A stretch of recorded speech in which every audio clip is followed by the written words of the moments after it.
इस वीडियो को लाइक करें, हमारे चैनल को सब्सक्राइब कर बेल आइकन ज़रूर प्रेस करें। हेलो दोस्तों, आप सभी का हमारे चैनल स्टडी रूप एजुकेशन में स्वागत है। आज के इस वीडियो में हम समास के बारे में पढ़ेंगे कि समास क्या होते हैं, समासिक पद क्या होते हैं, समास विग्रह, और साथ ही साथ हम समास के भेद पढ़ेंगे कि समास के कितने भेद होते हैं और उनकी हम पहचान किस प्रकार करेंगे। तो चलिए वीडियो स्टार्ट करते हैं। अगर आप हमारे चैनल पर नए हैं और ऐसे ही हिंदी भाषा से रिलेटेड वीडियो पाना चाहते हैं तो हमारे चैनल को अभी सब्सक्राइब कर लीजिए। सबसे पहले हम देखते हैं कि समास क्या होता है और उसके अर्थ क्या होते हैं। समास का शाब्दिक अर्थ होता है संक्षेप। समास की प्रक्रिया में शब्दों का संक्षिप्तीकरण किया जाता है, अर्थात उसे शॉर्ट में लिखा जाता है। समास दो या दो से अधिक शब्दों से मिलकर बने हुए नए सार्थक शब्द को समास कहा जाता है। समस्त पद या फिर समासिक पद क्या होते हैं?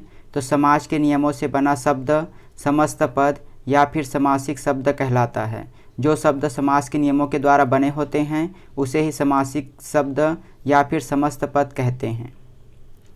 अगला समास विग्रह। तो विग्रह मतलब होता है अलग करना। तो समासिक शब्दों को अलग किए जाने की जो प्रक्रिया होती है उसे समास विग्रह या फिर समास व्यास कहते हैं। जैसे यहाँ पर एक एग्जाम्पल है, नीलकमल का विग्रह होगा नीला है जो कमल, और वहीं चौराहा का विग्रह होगा चौराहों का समूह।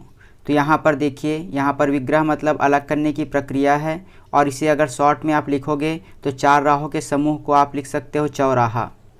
अगला हम देखते हैं कि समास के रचना में प्रायः कितने पद होते हैं। तो समास की रचना में आपका दो पद होता है। पहले पद को पूर्व पद कहा जाता है जबकि दूसरे पद को उत्तर पद कहा जाता है। यहाँ एग्जाम्पल है राजपुत्र। तो यहाँ जो राज है वो पूर्व पद है और पुत्र जो है वह उत्तर पद है। समास प्रक्रिया में पदों के बीच की विभक्तियाँ लुप्त हो जाती है। जैसे राजा का पुत्र होता है राजपुत्र, यहाँ पर जो बीच की विभक्ति है उसका लोप हो जाता है। अगला हम देखते हैं कि समास के भेद। समास के 6 भेद होते हैं। पहला है अवयवी भाव समास, दूसरा है तत्पुरुष समास, तीसरा है कर्मधारय समास, चौथा है द्विगु समास, पांचवा है आपका द्वंद्व समास, और छठवां है बहुब्रीहि समास। इन समासों में जो उसके पद होते हैं उसकी प्रधानता अलग अलग होती है। जैसे देखते हैं कि अवयवी भाव समास में आपका पूर्व पद प्रधान होता है, मतलब जो पहले का आपका पद रहेगा वह मुख्य होता है।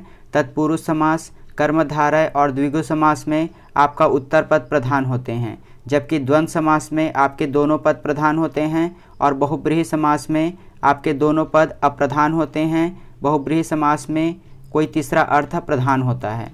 तो ये प्रधानता को याद रखिएगा। चलिए अब देखते हैं हम सबसे पहले अवयवी भाव समास के बारे में। अवयवी भाव समास क्या होता है? जिस समास का पहला पद या फिर पूर्व पद अवयव हो तथा प्रधान हो उसे अवयवी भाव समास कहते हैं।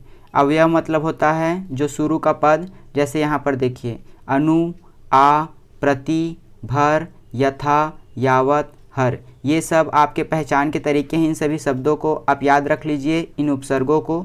इस जो भी शब्द आपके अनु से चालू होते हैं, आ से, प्रति से, भर से, यथा, यावत, हर, इन सभी से चालू होने वाले जो भी शब्द हैं वे सभी अवयवी भाव समास के अंतर्गत आते हैं। इसे आपको पहचान के लिए इन सभी शब्दों को याद रखना है। जैसे यहाँ पर देखिए प्रति प्लस दिन से बना है आपका प्रतिदिन।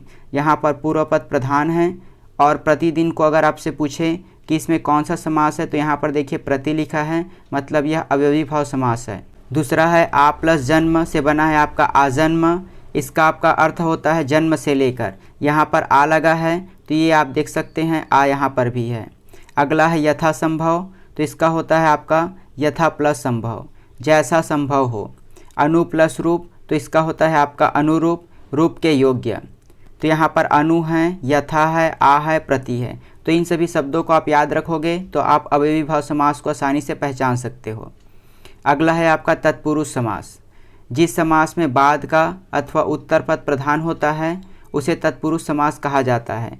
दोनों पदों के बीच में एक कारक चिन्ह होता है जो कि लुप्त हो जाता है, उसे ही तत्पुरुष समास कहते हैं। इसे पहचान का एकमात्र तरीका है कि उसके बीच में आपको लगना चाहिए कि उसके मध्य में आपका कारक चिन्ह था वह लुप्त हो गया है। जैसे राजकुमार का मतलब होता है राजा का कुमार, तो यहाँ पर जो का था वह लुप्त हो गया है। तो इस प्रकार आप तत्पुरुष समास की पहचान कर सकते हैं, इसमें उत्तर पद प्रधान होता है। अगला है तत्पुरुष समास के भेद जो है उसके विभक्तियों के आधार पर इसे 6 भागों में बांटा गया है। पहला है कर्म तत्पुरुष समास। कर्म तत्पुरुष समास में जो विभक्ति होती है, कर्म कारक की विभक्ति, को का लोप हो जाता है। जैसे गगन को चूमने वाला गगनचुंबी, यश को प्राप्त यश प्राप्त। यहाँ पर जो को विभक्ति है उसका लोप हो गया है, तो ये आपका आएगा कर्म तत्पुरुष समास के अंतर्गत। कर्म कारक जो हम विभक्ति पढ़ेंगे उसमें कर्म कारक के लिए को जो है विभक्ति यूज होता है, तो उसी के द्वारा हम पहचान सकते हैं कि इसमें कर्म तत्पुरुष समास है। अगला है आपका करण तत्पुरुष समास। इसमें करण कारक की विभक्ति से या फिर के द्वारा का लोप हो जाता है। जैसे यहाँ पर देखिए करुणा से पूर्ण करुणापूर्ण, भय से आकुल भयाकुल, ये है से और यहाँ पर भी से है, इसका लोप हो गया है, मतलब यह करण तत्पुरुष समास है। इसकी पहचान के लिए आप सबसे पहले नियम को याद रखिए और उसके बाद जितना अधिक हो सके उदाहरण को देखिए। उदाहरण के बाद अगर आप उसे समझ जाओगे तो आप बता सकते हो कि इसमें कौन सा समास है और साथ ही कौन सा तत्पुरुष समास है। अगला है आपका संप्रदान तत्पुरुष। तो इसमें संप्रदान कारक की विभक्ति के लिए लुप्त हो जाती है। जैसे प्रयोग के लिए शाला प्रयोगशाला, स्नान के लिए घर स्नान घर। यहाँ पर के लिए दोनों में आपका विभक्ति लोप हो गया है, तो ये आपका संप्रदान तत्पुरुष समास के अंतर्गत आता है। अगला है अपादान तत्पुरुष। इसमें अपादान कारक की विभक्ति से लुप्त हो जाती है। ठीक है, यहाँ पर से जो यूज है अपादान कारक उसका लोप हो जाता है। जैसे धन से हीन धनहीन, पद से भ्रष्ट पद भ्रष्ट। अपादान कारक की एक विशेषता होती है कि इसमें अलग होने का भाव होता है। अगला है संबंध तत्पुरुष। तो संबंध कारक की विभक्ति का के की का लोप हो जाता है। जैसे राजा का पुत्र राजपुत्र, देश की रक्षा देश रक्षा। यहाँ पर का और की का लोप हुआ है, इस कारण यह संबंध तत्पुरुष के अंतर्गत आएगा। और अंतिम है अधिकरण तत्पुरुष। इसमें अधिकरण कारक की विभक्ति में और पर का लोप हो जाता है। जैसे शोक में मग्न शोकमग्न, पुरुषों में उत्तम पुरुषोत्तम। अगला हम पढ़ते हैं तत्पुरुष समास का एक अन्य भेद जिसे नज समास कहा जाता है। नज समास में आपका जितने भी नकारात्मक सूचक शब्द होते हैं, निषेध सूचक नकारात्मक शब्द, वे सभी पूर्व पद के रूप में प्रयोग होते हैं। जैसे देखिए अ, अन, न, ना, गैर, ये सभी शब्द से शुरू होने वाले जो भी आपके समास हैं वे नज समास के अंतर्गत आएंगे। जैसे उदाहरण देखिए अधर्म, यहाँ पर अ से शुरू हुआ है तो इसका अर्थ होता है न धर्म। अनिष्ट तो इसका होता है आपका न इष्ट। अनावश्यक न आवश्यक, यहाँ पर अ से शुरू हुआ है, यह निषेध सूचक नकारात्मक शब्द है और यह नज समास के अंतर्गत आएगा। अगला है कर्मधारय समास। कर्मधारय समास आपके परीक्षा में सबसे ज़्यादा पूछे जाने वाले समास हैं। देखिए जिस समास पद का उत्तर पद प्रधान हो और पूर्व व उत्तर पद में उपमेय और उपमान या फिर विशेषण विशेषण से संबंध हो तो उसे कर्मधारय समास कहते हैं। विशेषण और विशेषण से आप पढ़े होंगे अच्छा बालक है, तो यहाँ पर जो अच्छा है वह विशेषण है और बालक जो है वह विशेषस्य है। अर्थात जो पहला शब्द दूसरे की अगर विशेषता बताए तो उसे वह कर्मधारय समास के अंतर्गत आएगा। जैसे देखिए कमल के समान चरण, तो ये होता है आपका चरण कमल। अगला है कनक की सी लता, तो ये होता है आपका कनक लता। तो यहाँ पर जो चरण है उस कमल के समान है, जो लता है वह कनक के जैसी है, इस कारण यहाँ पर कर्मधारय समास प्रयुक्त हुआ है। यहाँ पर जो पहला शब्द है वह दूसरे का या तो वह विशेषण विशेषस्य के रूप में या फिर उपमेय उपमान के रूप में प्रयुक्त होता है। विग्रह करने पर दोनों पदों के मध्य में है जो या फिर के समान आदि आते हैं। यहाँ पर के समान या फिर है जो या फिर की सी ऐसा शब्द अगर आए तो आप समझ जाइएगा कि वह कर्मधारय समास है। अगला देखते हैं द्विगु समास। ये सबसे आसान होता है। जिस समस्त पद का पूर्व पद संख्यावाचक विशेषण हो वह द्विगु समास कहलाता है। इसमें समूह या समाहार का ज्ञान होता है। ठीक है, इसमें समूह का आपका ज्ञान होगा। जैसे देखिए यहाँ पर आपका पहला एग्जाम्पल है 7 सिंधुओं का समूह सप्त सिंधु। यहाँ पर पहला जो शब्द दिया गया है वह संख्यावाचक विशेषण है और इसमें आपको समूह का बोध हो रहा है कि यहाँ पर 7 सिंधुओं का यह जो है वह समूह है। अगला है दो पहरों का समूह, तो यह होगा आपका दोपहर। यहाँ पर भी दो जो है वह संख्यावाचक है। अगला है आपका 3 लोकों का समाहार, तो इसका होगा आपका त्रिलोक।